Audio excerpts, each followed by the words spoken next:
Hello and welcome to McQuilling TV. I'm Allison Emilio and joining me today is Stefanos Kazantzis, Senior Shipping Advisor at McQuilling Services. Welcome, Stefanos. Hi, Allison. So we're about to close the books on yet another year, one that was particularly good for tanker owners. What were some of the driving forces behind elevated freight levels in 2015, especially for the dirty crude tankers? Yeah, it's a good question. I mean, when you look at the year-over-year comparison between 2014 and 15, TC earnings are up significantly in both sides, both DPP and CPP. As you alluded to, the DPP sector has performed extremely well for owners this year. And we look at demand and supply on a ton-mile basis. Demand is projected to be up 3.3% this year for DPP. For CPP, likewise, a good year, about 5.5%. But I think what's really supported rates on the DPP side has been a moderate level of supply. When you look at the average inventory growth, which is taking the beginning and end year inventory and taking the midpoint, comparing that year over year, TPP is only up about 0.4% this year. So higher demand, moderate supply. It's a good recipe for owners on the freight side. And then, of course, bunkers. Bunkers have been extremely low. TC earnings have been supported through those two factors. And bunker prices were low because of the low oil price environment. Yeah, I mean, the correlation between Brent and bunker prices is almost 100%. So as Brent prices have now dropped to below $40 a barrel, bunker prices today are under $200 a ton, and the outlook doesn't seem to be supporting any real rise in bunker prices next year either. Okay.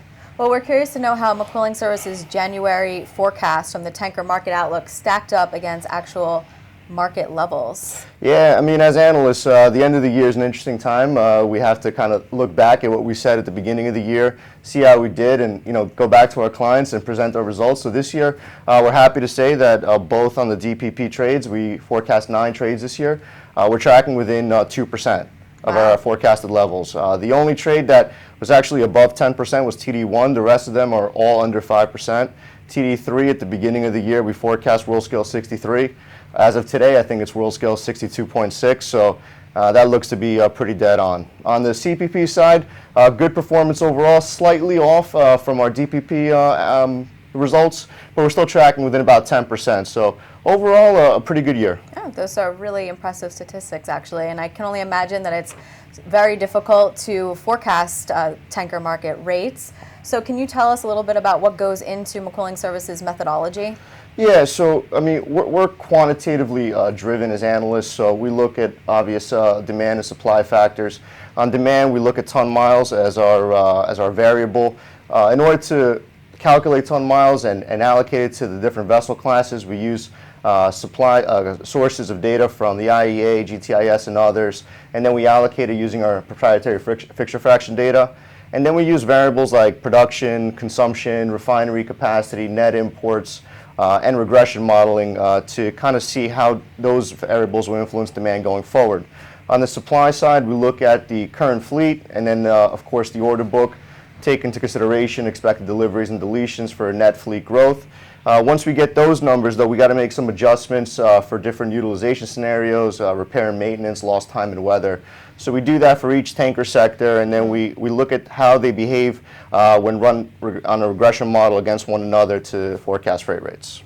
All right, so, new year, new forecast coming up, right? Yeah. So can you give us a little bit of a sneak peek as to what market participants might expect for 2016? I mean, we're in the process right now of kind of looking at all of our data points, and it takes a little bit of time to kind of process everything.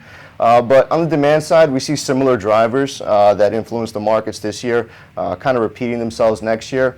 However, on the supply side, while the first half of 2016 should be somewhat modest in terms of fleet growth, the second half of 16 into 17, the situation starts to pick up a little bit. Next year, a lot more supply coming online. Yeah, a little bit more supply. I mean, on the crude side, you have about 60 VLCCs due next year, 41 Suezmaxes, 50 Aframaxes. So it's skewed more towards the second half of next year. So we'll probably see some pressure build into the market. But again, on an earnings basis, when you have bunker costs that may approach 250 by the end of 2016, you're still going to be at above break-even all-in levels, including financing costs across tanker sectors. Okay, great. Well, thank you, Stefanos, for joining us You're today. welcome. And we look forward to talking to you in 2016 once your forecast is out. Thank you. You're welcome.